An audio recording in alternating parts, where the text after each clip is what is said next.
కావాల్సినంత ఉంది. మీ tooth paste లో ఉప్పు ఉందా? ఉంది. సరే పదండి మేడం, ఇంకోసారి వద్దామా?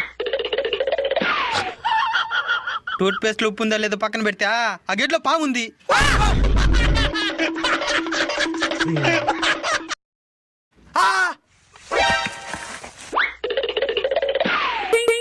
మీ టూత్ పేస్ట్ లో కారం ఉందా? కారమా?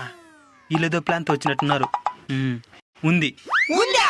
మీ టూత్ పేస్ట్ లో చింతపండు ఉందా? ఉంది. మీ టూత్ పేస్ట్ లో బిర్యానీ మసాలా ఉందా? ఉంది. ఏంద్రా నువ్వు ఉందే చెప్తున్నావా? ఈ విధంగా ఉంటే మేము ఎట్లా పేస్ట్ అమ్మేదా? మేడం వీడు కావాలనే నాటకాలు చేస్తున్నాడు మేడం. రేయ్ నువ్వు ఏ బ్రాండ్ యూస్ చేస్తున్నావు? సిపిరా. మేడం భయపడద్దండి మేడం, ఇప్పుడు అడుగుతాను చూడండి. మీ యాప పూలలో చక్కెర ఉందా? యాపలో చేతులు చక్కెర